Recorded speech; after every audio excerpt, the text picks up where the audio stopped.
Okay, so welcome to this presentation on PBR features.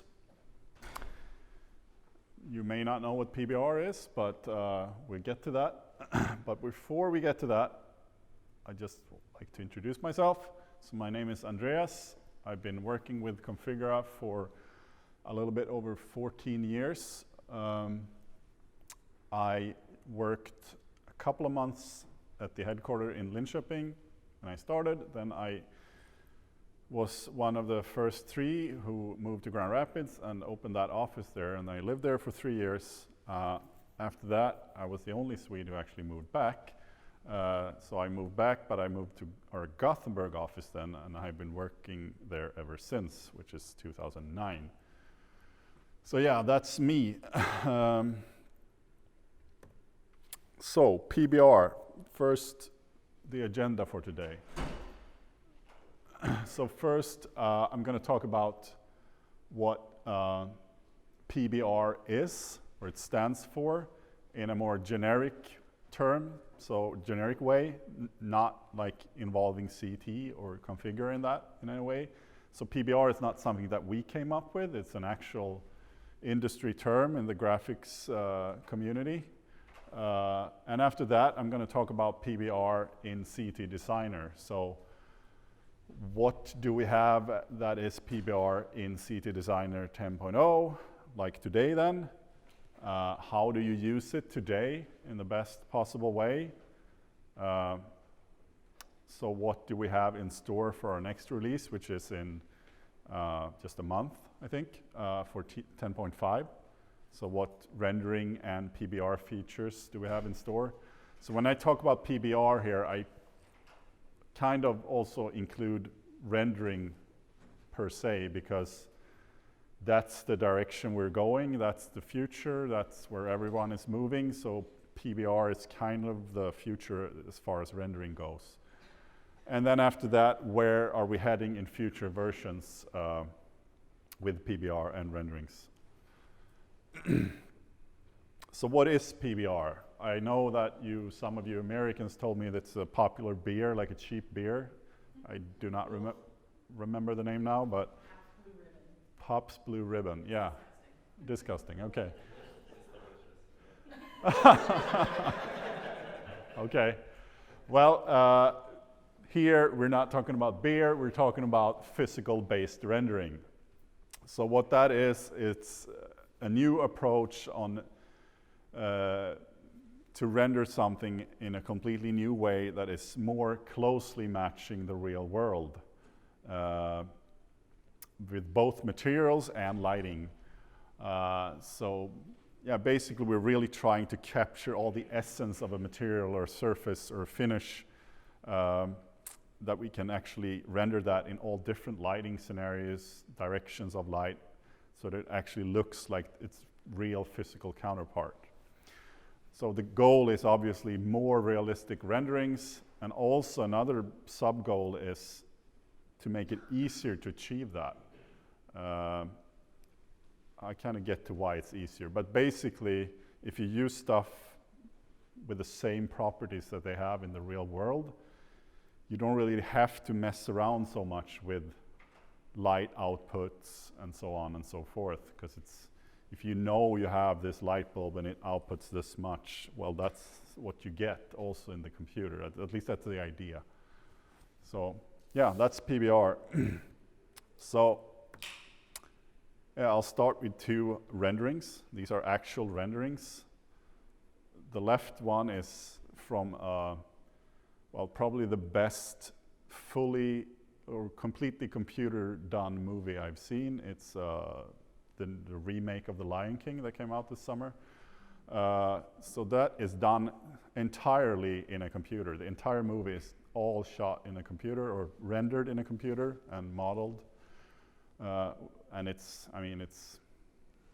hard to even say that it is rendered when you see it. I mean, I can see some stuff that it's not perfect, like the water and so, but that's the direction we want to go. I mean, this is CET Designer. It's obviously not as realistic as that one. And we don't really want to render furry animals, but we do want to have that realism at some point. So yeah, and this drawing is actually courtesy of Catherine Joyce Cruz, which is not, she's not here, but she works for the Studio West at the Philippines. So she made one of the renderings for the best kitchen rendering from this drawing. Then I got a drawing and I added or changed a little bit. I have changed and added PBR materials and so on. But yeah, that's just the start. So when it comes to PBR with materials, materials is actually the most important concept when it comes to PBR. And this, you gotta bear with me here, it might be a little technical, you don't really have to understand or at least don't know this. But for a material to be considered PBR, it has to fulfill three things. It has to be based on a microfacet surface model. And that sounds very scientific, I guess it is, but it's not so hard to understand. So basically, if you look at any material on a microscopic level, the surface won't be smooth. I mean, not even a mirror actually is completely smooth, but it's more like that, or even more like that than that actually. But almost any other material has a rough surface if you look at it in a microscope. And that rough surface is doing things to how that thing or that material is reflecting light. So if light rays are coming in on these materials and hitting them, on a rough surface, each light ray will be reflected off in different angles. The more rougher the surface, the more the light rays coming in will be bounced off in all different directions depending on where they hit. And a smoother surface, I mean, if it's completely flat, they will bounce off in with the same angle as they came in, or I don't know the mathematical term for it, but like the opposite angle of it. So yeah, that's the microfacet surface model. And what that does is that the smoother the surface, like the left ball here has a really polished, smooth surface, even on a microscopic level. That gives you almost like a perfect reflection. Whereas the rougher the surface is, the more dim highlight. I mean, this thing still reflects the environment around it, all lights that it actually receives, but it's reflected off in different directions. So it gets blurry like this. So the difference from the traditional approach is that there we use something called specularity or specular, which really isn't, it's just a simplification of the reality or the real thing. In reality, it's actually everything that exhibits specular highlights like this. That's actual reflections, but it's just reflections more or less blurred. So yeah, so that's the microfacet surface model. Number two, they must be energy conserving. And with energy conserving, it's not so hard to understand, but basically before, with traditional approach of rendering materials, there was no guarantee that the incoming energy or light is basically what we're talking about, but it applies to all emission actually. It cannot emit or reflect off more light than it actually receives, because that's not how it works in the real world. I mean, it always will reflect a little less than it receives. Carpet like this reflects very little light, probably just a few percent, if even that. And the more like closer to a mirror, the more closer to 100% you get pretty much. So, but it can never reflect off more light than it receives. So that is energy conserving. There's a problem if it didn't. That is that since we do calculations where light bounces and it bounces and it bounces and it bounces, if you have a box with a material on the inside that is, let's say it reflects 100.00001% of the incoming light, so it actually not fulfilling this energy conserving, then light will be increased for each bounce, and finally that thing just explodes and just becomes so bright, it's just like a nuclear blast pretty much. So that is energy conserving. And also this is very technical, it's not really important, but the renderer must use a physically based BRDF. BRDF stands for bidirectional reflectance distribution function.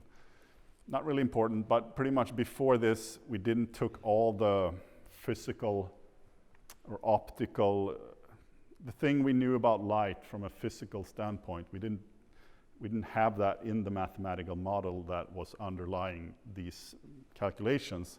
But when we do PBR renderings, we take everything into consideration pretty much. Everything that at least we know about light. So, yes. So here's a tradition. So now we're getting more to a little bit more concrete. So the traditional way of specifying a material is that you take a photo of the actual material, close to like, what do you say? Yeah, right on, so not from an angle. Sorry? Yeah, kind of, yeah. And then some process needs to go in there. It needs to be made tileable. And by that, what I mean by that is that if you just take a picture, crop it to be square, and then take that picture and lay it next to each other, make copies of it like that, then you will get seams, like visible seams between each image. So the process of making it tileable is, it's a manual process that must be done in like Photoshop or something similar. So it's hard, especially for natural materials like wood or stones, because they have grains that are, I mean, they don't repeat ever really.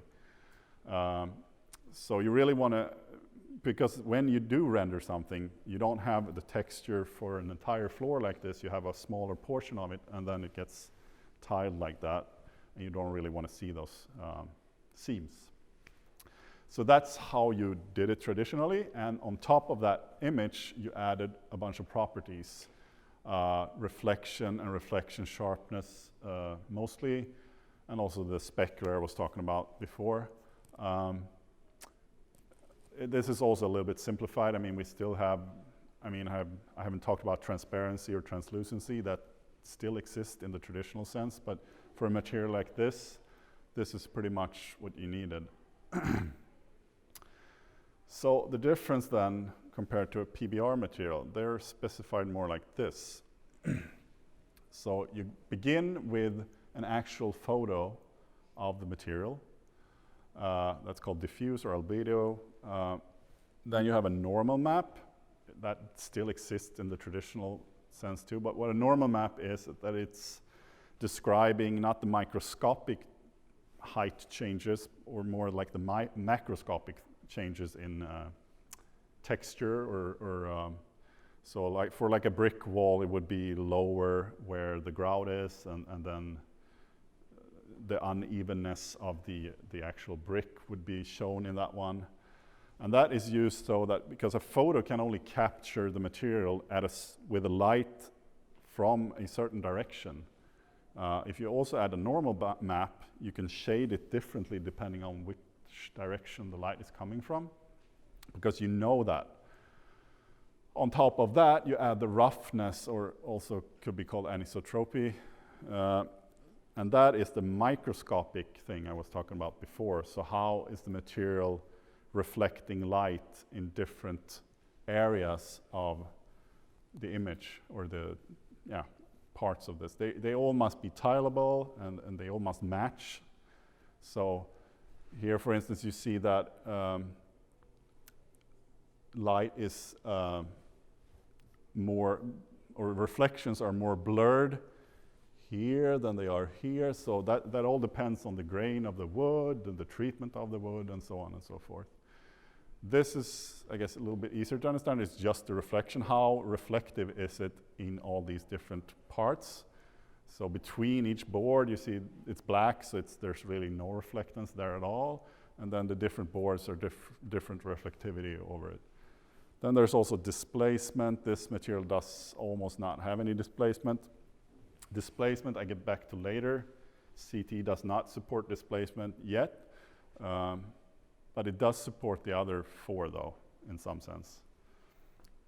So all these added together, except the displacement, made into a material in CET and rendered, gives you this floor, which is at least I think it's way more realistic than a normal wood material usually is, because you still see like you have different brighter areas that reflect more of the incoming light from the windows that are actually up here, and darker spots. And so, yeah, this gives you this. So how do you attain these materials? Where do they come from? I mean, it's obviously not trivial to create these sort of things, sort of materials. So there's different ways. There's libraries. So this is an example of one of those. You have to pay money to get access to this. But they have thousands of materials like these, all specified with all these different textures. And actually, by the way, this is just an example. There are materials that use more than these. I thought it was kind of too complex to go into all the details, but obviously a transparent material must have more texture defining the transparency and the translucency. But for this material, this is enough. And it's actually for most materials. So there are these libraries. You can pay money and you can get that. But then also, how do they create these to start with? I mean, how is it done? So one way is, so I want to show you this movie. It's a commercial product that you can buy. It's not something that I think you should do, but it also explains a lot of how and why are we trying, how does this work, the PBR materials. So I have a movie here of a product. I'll just show it in 2 minutes maybe. And yeah.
Yeah, so that is one way of capturing a material like that.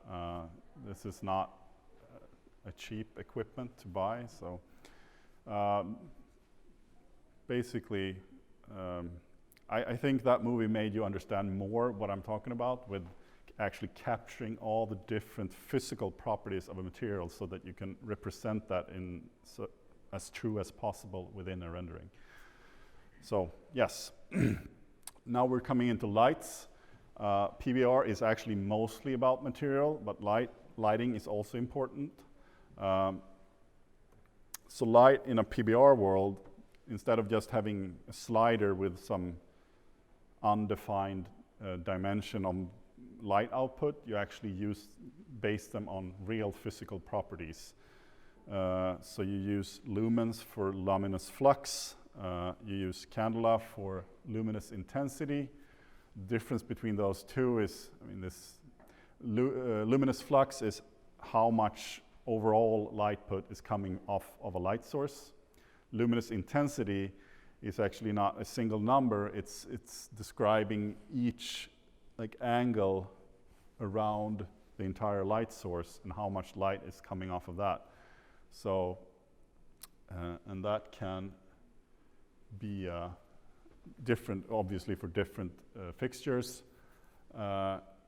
Also, something that is important is the spectral specification. So pretty much what is the color, I guess we could simplify it to, of the light source. So sunlight has a very broad spectrum. LEDs are typically high in the blue spectrum, whereas traditional bulbs and halogens are very high in the closer to the infrared spectrum. So not really important, but it's still important to have this information when you render. You don't really need to know this, but the idea is that, well, I'm coming to that, I guess. So lights can be divided into two different types. Artificial lights, which are man-made, and they can be defined with IES files. IES files is a standard among light designers and fixture manufacturers and bulb manufacturers that is defining the light source with exactly how they output light. So all these are actually rendered lights from different IES files. Yeah, so pretty much with an IES file you have everything you need to specify the light exactly. Then you also have natural light sources, which is basically the sun and the moon. There are, of course, some more, but basically that's what it is. And what is good about them is pretty much there are no parameters to define them. You don't really change the output of the sun. They're really only real difference is where is it? I mean, like where in the sky is the sun and what is the atmosphere like? So basically, what is the weather like? So, yeah, a low standing sun passes through much more atmosphere, so it'd be more orangey, red, warm. A high standing sun only passes through a small layer of the atmosphere, so it's more bluish, colder. It's different depending on where it is in the sky and also how the atmosphere is, which is mainly about what weather is it. Yeah. So PBR in CET Designer today. First of all, we don't call it PBR. We haven't done that officially. So to use PBR in CET Designer, it's basically you pick this lighting, realistic light. You can do that either in the advanced tab of the Photo Lab or in the preset, which picks that for you. And what that does two things really. It changes so that you get this light that is consisting of two things, sunlight and atmospheric contribution. Because even if the sun is just like there, you still will get light from this direction because the sunlight is scattered all across the atmosphere and light's coming from all different directions. And in CET then, if you check this one, you turn off the direct sunlight and you only get the atmospheric contribution.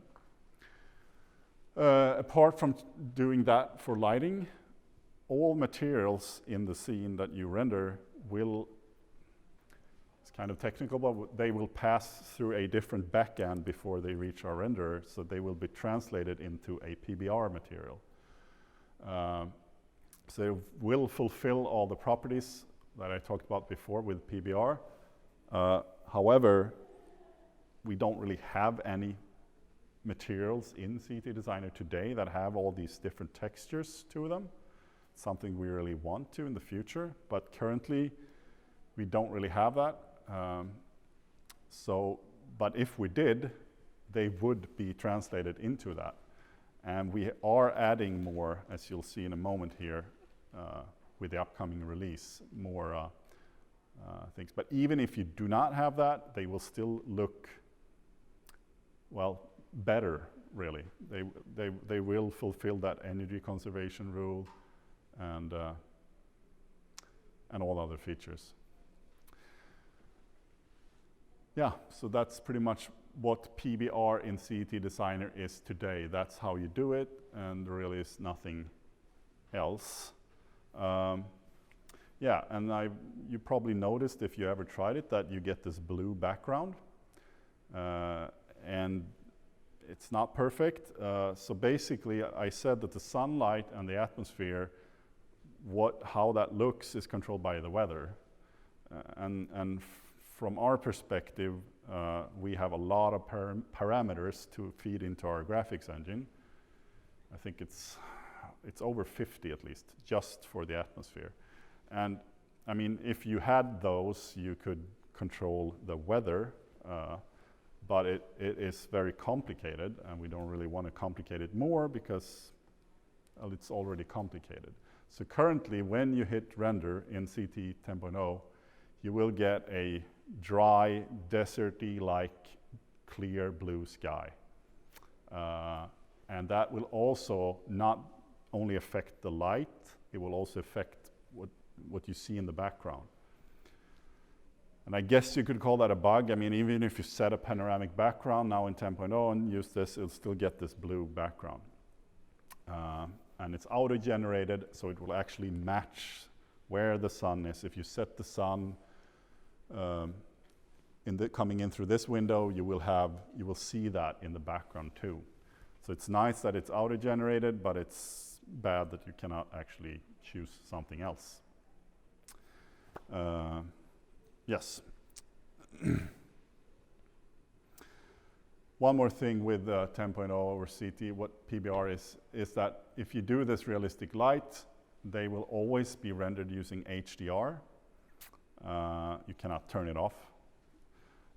And they will also always be tone mapped. And tone mapped is, well, basically it's going from HDR to LDR, which means high dynamic range is where you capture all the shades of a very bright, like the sun or close to the sun, and all the shades of a very dark spot in the same image. Then you have a high dynamic range. That range cannot be shown on a monitor or a paper because they don't really have that range. So they need to be translated back into what we call LDR, low dynamic range. And that process of taking them from HDR to LDR is called tone mapping. And in that process, you also get like the benefit, I guess you could say, that you will always get a somewhat normally exposed scene. And what I mean by that is that it will always have pretty much the same brightness on average. So now you can't control how strong the sun is, but let's say you could. If you set the sun to being 1% of its true output, you would still get a rendering with the same brightness level as if the sun had 100%. That's due to the tone mapping. So that's mostly good actually, because it means that lighting in your renderings now is not about getting it bright enough or dark enough. It's only a balancing thing between different light sources.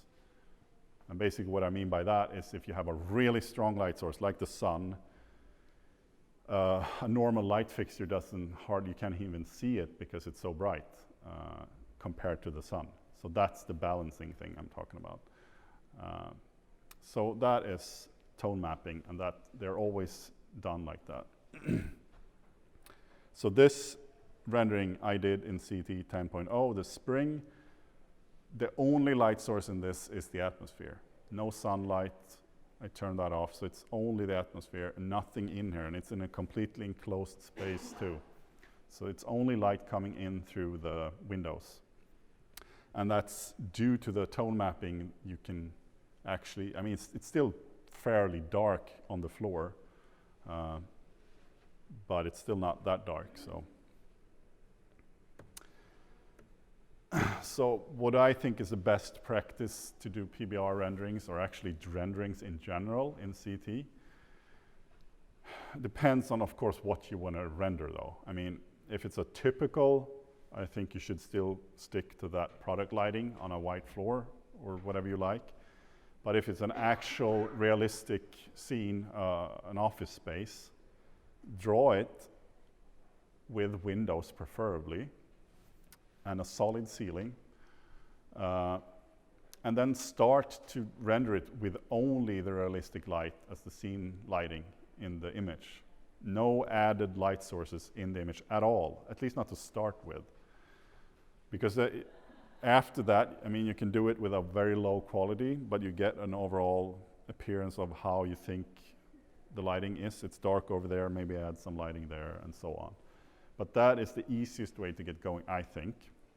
Some important things to think about is that when you add windows to the walls like this, make sure they have the correct orientation. And what I mean by that is that these arrows are pointing inwards. So this is the outside, this is the inside. And that is important because in the process, what happens when you hit render button is that all the windows are gonna internally, not something you see, be translated into something called portals. Portals take all the light outside of the building and kind of project it into the building. That's why the orientation of the windows is really important, since otherwise it'd be projected the wrong way. Overall, for a good render quality, I think floor material is very important, normally because the floor takes up such a big area of a rendering.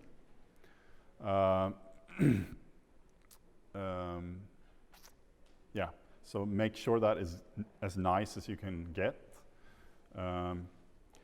Another thing I'd like to show you is how important geometry is. I mean, this is not something that most of you can control, except for maybe SketchUp objects and things like that. So here's an example. I did this rendering this spring. It's the same scene as the one you saw before. So this is a kitchen from a kitchen extension we have. And I noticed that the drawer pulls they have look like this. So this has two problems. The most obvious is that it's kind of black here, and it's like the shading is really weird. And that's due to something called normals. You don't really need to understand that, but that's one problem. The thing I did this for is to show you another thing, which is also very important, is that this is done in the computer as like a tube pipe, basically. So it's like this, and there are like two surfaces meeting at this one single point. And I mean, in the real world, that would be sharp. I mean, you would cut your hands if you took on that. So in the reality, nothing is as sharp as that. It always has some sort of chamfer or roundness to that edge. And that little detail makes a big difference when you do a rendering. So just by, fixing the normal problem and adding that chamfer kind of catches the light a lot like this. And it's visible even if you're not as close as this to it. So it's a really big difference to actually just add that tiny chamfer to that. Makes that big of a difference. So just something to think about. And also, I know a lot of you like product lighting, but try the realistic light with a cloudy setting, basically checking that checkbox. That is very similar. The difference is the color of the light. It might be a little blue, but it's also what I like about it. The product lighting is equal amount of light coming from all directions around the scene, whereas realistic light with that sky, you actually have a sense of direction. So even if you uncheck or check cloudiness, where you put the sun is still important, because the atmosphere will still be much brighter around where the sun is than it would be on the other side. And what that means is you actually get a sense of shadow direction, only slightly though, but I think it looks better than actually doing it in product lighting, where shadow is uniform all across every direction.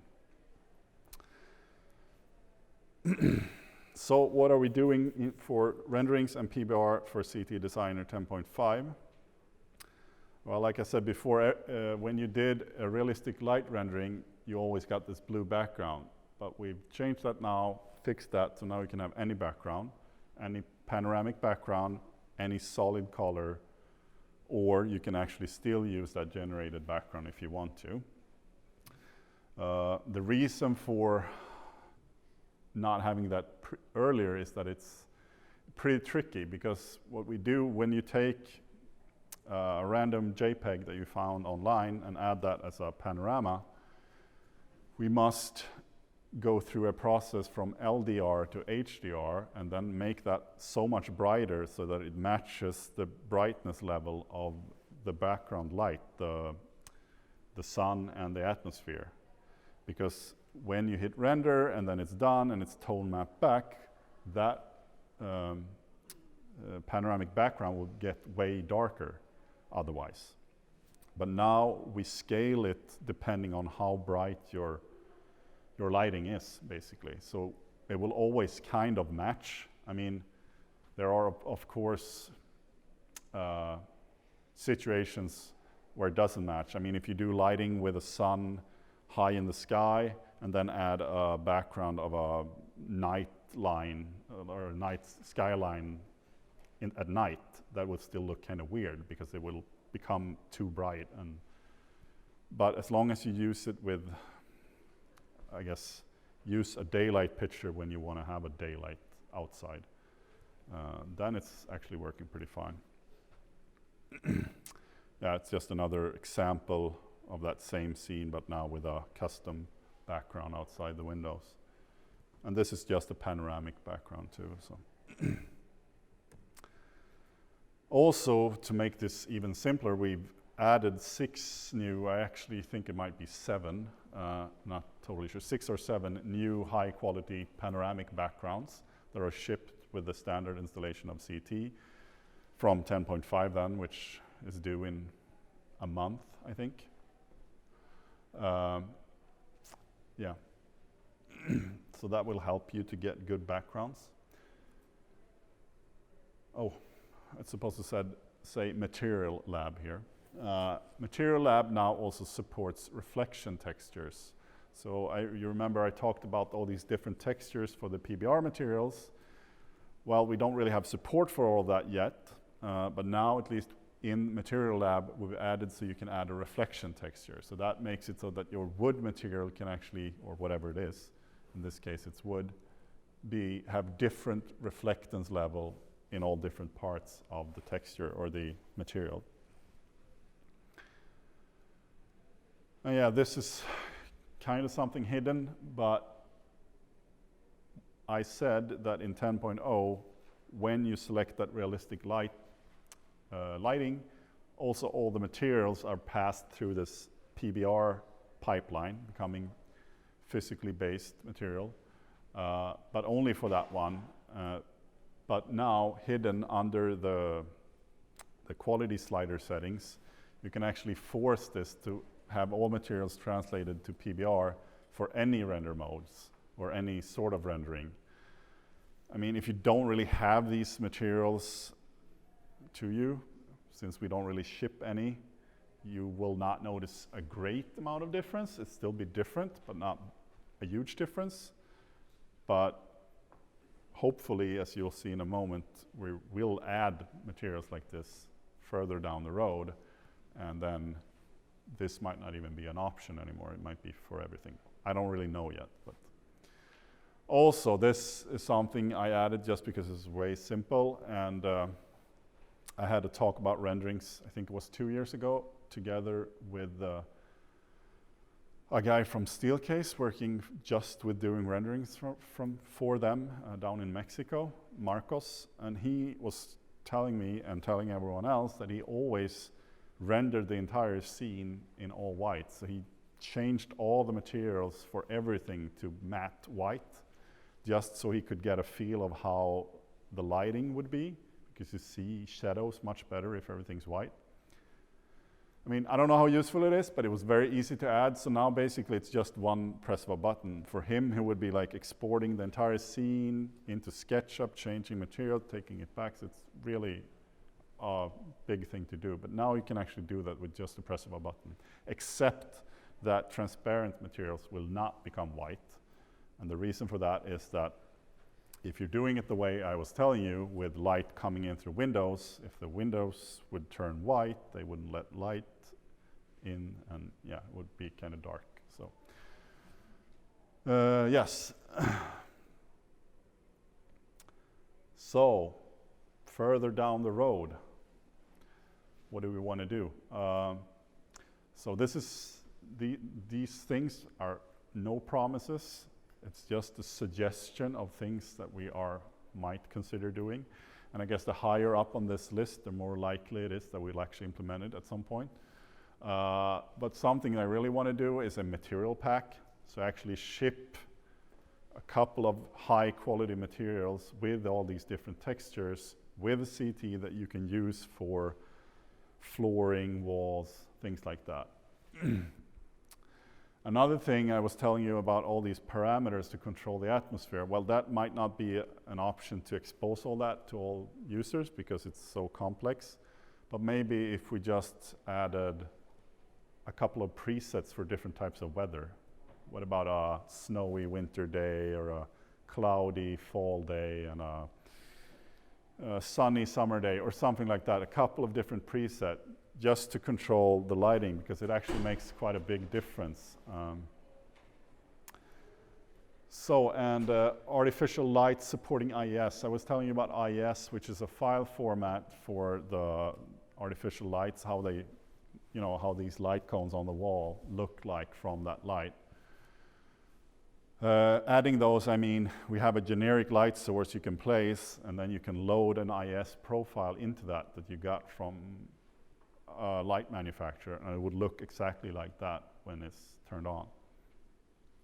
Displacement support. Yeah, I was telling you about displacement texture, but I didn't really say much.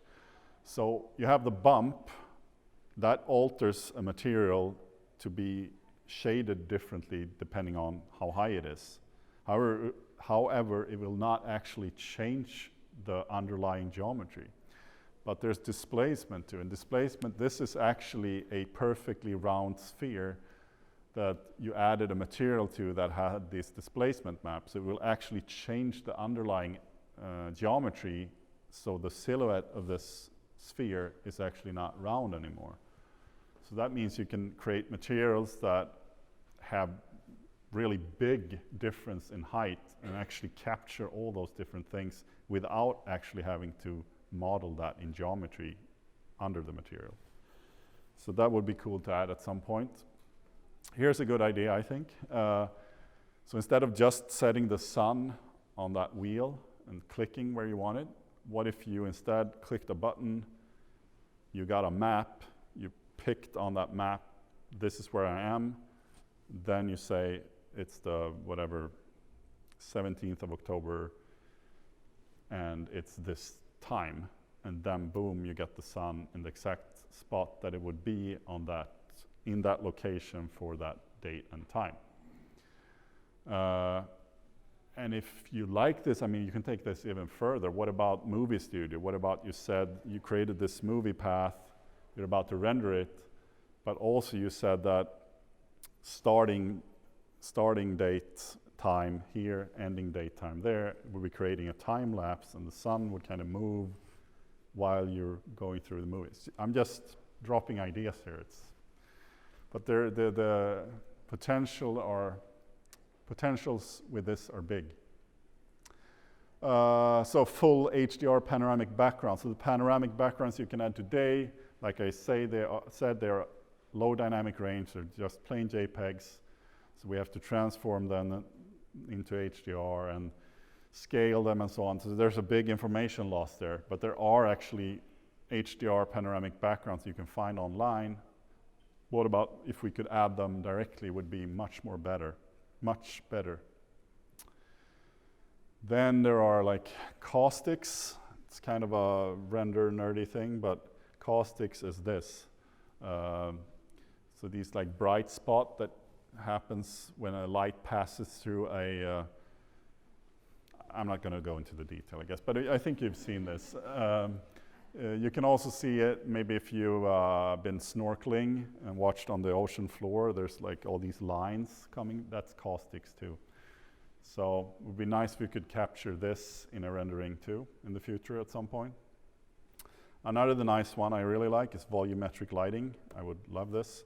That is basically capturing these, capturing the dust in the air that gets emitted by light that comes in through a window, for instance. That would be nice too. Still some fiddling with that. How dusty is it? How big are the particles, etc., etc. So I don't know, but it would be fun at some point in the future.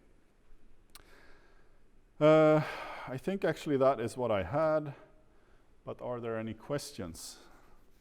Yep. Do you think the rendering time will be longer if we have this new advanced? Yes, it will, but it is not necessarily that much longer. I mean, it's not as bad as you might think. I mean, I've even seen where it's faster, but everything else equal, yeah, and then it takes longer. Yeah, it does, but not dramatically. It's longer. So with 10.5, then when we have that new update, it would automatically be in PhotoLab. We don't have to download anything. Which one are you talking? What are you talking about? Like the new PBR, I guess. The PBR is already in there now if you choose that realistic light preset. However, there aren't really any materials supporting that, so the difference isn't huge, but I mean, you can try it. And then the things we've changed for 10.5 is still fairly small, but we're going in the idea is we're going in the direction of getting more towards PBR renderings overall. And I don't know the timeline there, I mean, but that's the direction we're heading. Any other questions?